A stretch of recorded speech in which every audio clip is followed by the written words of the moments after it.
Good morning 11th class. बेटे next जो करते हैं हम कर रहे थे बॉन्ड कर रहे थे। बॉन्डिंग के अंदर मैंने आपको बता दिया था कि there are 3 types of bond, ionic bond, covalent bond and third one is the जो लास्ट आपके पास बचा हुआ था वो आपके पास था कोऑर्डिनेट बॉन्ड, या फिर हम इसको क्या बोलते हैं डेटिव बॉन्ड। डेटिव बॉन्ड बोलते हैं इसको। तो इसको हम इसका मतलब क्या बोलेंगे कि कोऑर्डिनेट बॉन्ड है, डेटिव बॉन्ड है। तो आज हम इसको जो है डिफाइन करेंगे कि ये जो है होता क्या है। अब देखो बेटा, आयनिक बॉन्ड आपको पता था कि आयंस की फॉर्मेशन होती है तो उसके बीच में जो बॉन्ड बनता है हम उसको आयनिक बॉन्ड बोलते हैं। मीन्स कि ions due to the formation of ions, the bond formed between the atoms या cations and anions, these are called ionic bond। इसके बाद हमने कोवलेंट बोला था, तो कोवलेंट आपके पास क्या था, शेयरिंग। अब देखो शेयरिंग का मतलब क्या होता है कि एक अगर इलेक्ट्रॉन इसका है तो बॉन्ड बनने में मैंने आपको बता रखा है बॉन्ड बनने में 2 इलेक्ट्रॉन्स की जो है नीड होती है, 2 इलेक्ट्रॉन्स यूज होते हैं। तो मतलब एक इलेक्ट्रॉन अगर इसका है तो एक इसका है। लेकिन आज जो हम टॉपिक्स डिस्कस करेंगे वो हम करेंगे कोऑर्डिनेट बॉन्ड का, या फिर हम बोलेंगे डेटिव बॉन्ड। ठीक है, कोऑर्डिनेट बॉन्ड में अगर हम यहाँ से जो बेटर रीड आउट करेंगे तो ध्यान से देखो, यहाँ से जो हम करेंगे अब कोऑर्डिनेट बॉन्ड या डेटिव बॉन्ड की मैं यहाँ से करूँ तो ये जो कंट्रीब्यूशन होता है ना, अगर हम यहाँ से करें कि कंट्रीब्यूशन जो बॉन्ड की तरफ है। अब देखो मैंने आपको अभी बताया कि कंट्रीब्यूशन क्या होता है 2 इलेक्ट्रॉन का। अब शेयरिंग है तो वो क्या होगा कि दोनों की तरफ से आएगा। आयनिक है तो उसमें क्या करेगा, एक गेन करेगा दूसरा लॉस करेगा। उसमें ऐसे ही होता है ना, पॉजिटिव और नेगेटिव कैटायंस बन जाते हैं। लेकिन बेटा यहाँ पे क्या होता है कि contribution of 2 electron from only 1 atom, from only 1 atom. सिर्फ एक ही एटम अगर उस इलेक्ट्रॉन्स को क्या कर रहा है, शेयर कर रहा है, मतलब वो दे रहा है उस बॉन्ड की फॉर्मेशन में अपना जो कंट्रीब्यूशन दे रहा है, तो उसको हम बोलते हैं डेटिव बॉन्ड या फिर कोऑर्डिनेट बॉन्ड। कोऑर्डिनेट का मतलब यहाँ पे क्या है कि बॉन्ड बनने में इसने कोऑर्डिनेट शो किया, अपना कोऑर्डिनेशन शो किया ताकि ये बॉन्ड बन जाए और हम क्या करें, इसको शो कर लें अच्छे से। इसके बाद आपके पास क्या आएगा यहाँ से, इसके बाद आपके पास इसका अगर हम एग्जांपल देखें तो यहाँ से एग्जांपल में आपके पास हम क्या रीड आउट करेंगे। जैसे वैसे तो देखो बेटा आपके +2 क्लास में आएंगे ये डेटिव बॉन्ड, जो हम कॉम्प्लेक्स की फॉर्मेशन पढ़ेंगे। CO हमने कर दिया NH3, CONH3 5। अगर हम यहाँ से देखें बेटा, CO जो है यहाँ पे कोबाल्ट है, CO यहाँ पे क्या है, कोबाल्ट है।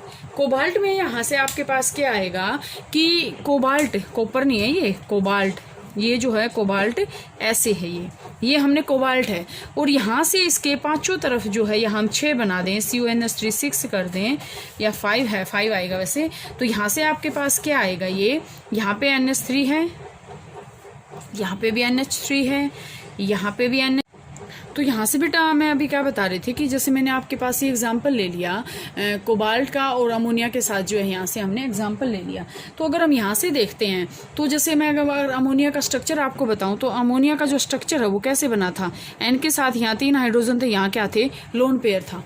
अब यहाँ से अगर हम देखते हैं ना कि जब ये बॉन्ड बना ना, ये जब बॉन्ड बना तो यहाँ से क्या हुआ, यहाँ से हुआ कि ये जो बॉन्ड बना है ना, ये टोटली एंड टोटली किसके कारण बना है, नाइट्रोजन के कारण।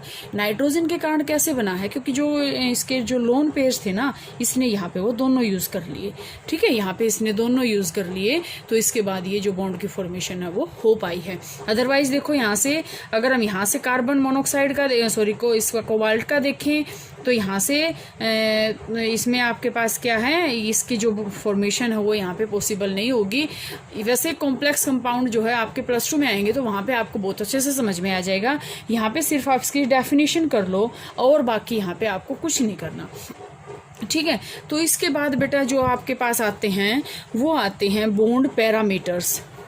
जो नेक्स्ट टॉपिक आता है आपका वो आता है बॉन्ड पैरामीटर्स। बॉन्ड पैरामीटर्स का मतलब क्या होता है कि अब जैसे बहुत सारे वर्ड आप ऐसे सुनोगे बॉन्ड पैरामीटर्स के अंदर, जैसे बॉन्ड लेंथ, ठीक है, बॉन्ड एंथैल्पी। अब सबसे पहले अगर हम स्टडी करते हैं bond length, first of all we will discuss about bond length. Bond length बेटा होती क्या है कि bond length is the average distance between centre of the two nuclei of bonded atoms. अगर हम जैसे यहाँ से करते हैं कि यहाँ पे जैसे आपके पास ए बी मॉलिक्यूल है, ये ए बी मॉलिक्यूल है, तो इसका मतलब ये क्या है, ए और बी के बीच में क्या है, बॉन्ड है। और बॉन्ड है तो यहाँ से आपके पास देखो बेटा, ये आपको नोट करना है कि आप यहाँ से सेम साइज के कटाइन और एनाइन जो है आप नहीं बनाएंगे, एक छोटा बनाएंगे तो दूसरा हम क्या बनाएंगे, बड़ा बनाएंगे।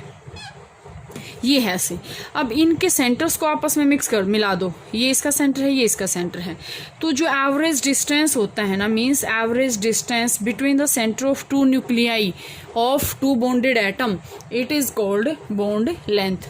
हम इसको क्या बोलते हैं, बॉन्ड लेंथ। अब आपके पास आता है कि कौन कौन से जो फैक्टर होते हैं जो बॉन्ड लेंथ को डिपेंड, बॉन्ड लेंथ के ऊपर, बॉन्ड लेंथ जिसके ऊपर डिपेंड करती है। तो सबसे पहले बेटा आपके पास होता है साइज, ठीक है। जितना साइज ज़्यादा बड़ा होएगा उतनी ही जो है उसकी बॉन्ड लेंथ ज़्यादा होगी, सिंपल सी बात है। अगर मैं यहाँ से ये कहती हूँ कि दो मॉलिक्यूल ऐसे हैं तो इनकी जो बॉन्ड है वो कम है, लेकिन अगर मैं इसकी कंपैरिजन में ये लेती हूँ तो बॉन्ड लेंथ क्या है, ज़्यादा है। तो साइज जितना ज़्यादा बॉन्ड लेंथ भी उतनी ही ज़्यादा, साइज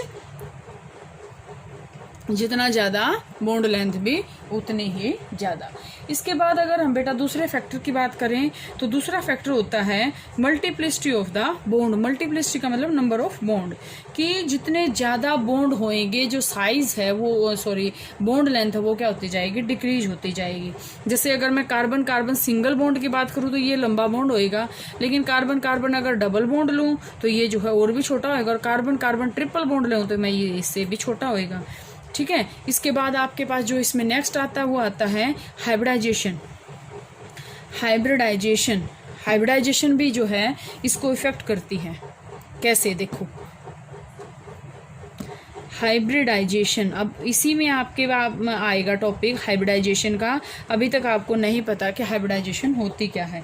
तो बेटा आपके पास आएगा कि एस करैक्टर जितना ज़्यादा होएगा ना, एस करैक्टर जितना ज़्यादा होएगा बॉन्ड लेंथ उतनी ही क्या होएगी, छोटी होएगी।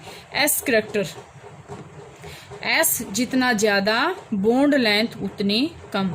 मतलब क्या है, अब आगे आएगा आपके में तो समझ में आएगा।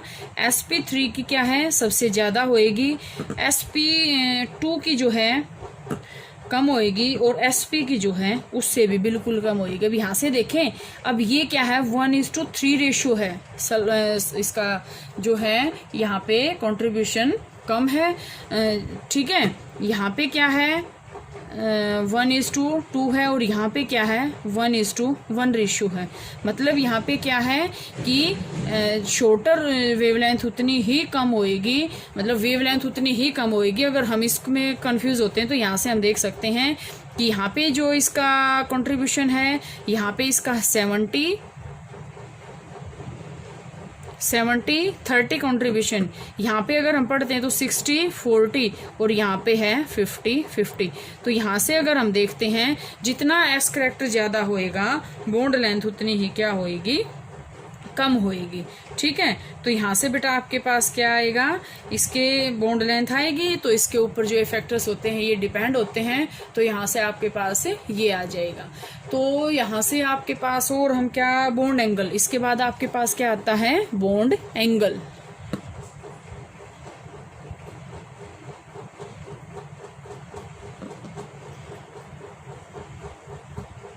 बॉन्ड एंगल देखो क्या होता है। बॉन्ड एंगल आपके पास होता है कि it is the angle between the orbitals containing bonding electron pair around the central atom in A molecule और अ कॉम्प्लेक्स आयन। मतलब क्या है कि जितने बॉन्ड एंगल का मतलब क्या है कि अगर जैसे मैं यहाँ से ये कहूँ कि नाइट्रोजन के साथ 3 हाइड्रोजन जुड़े हुए हैं, तो ये जो है इसके क्या होते हैं, बॉन्ड एंगल। मतलब सेंट्रल मेटल एटम के साथ कितने जो है लिगेंड्स जुड़े हुए हैं उसको हम बोलते हैं बॉन्ड एंगल। तो यहाँ से बेटा आपके पास जो है इसको आप इतना कर लेना, इतना कोई ये खास नहीं है, इतना कोई इंपॉर्टेंट भी नहीं है। आपको डेफिनेशन आनी चाहिए कि अब जैसे मैं ये कहूँ कि H2O के अंदर मेरे को बॉन्ड एंगल बताओ कितने का आएगा, या मैं आपसे पूछ लें NS3 के, अब आपको रटने नहीं है, वो आप जितना पढ़ोगे उतना आपको याद आ जाएंगे। तो इतना आप कर लेना बेटे, नेक्स्ट कल करते हैं।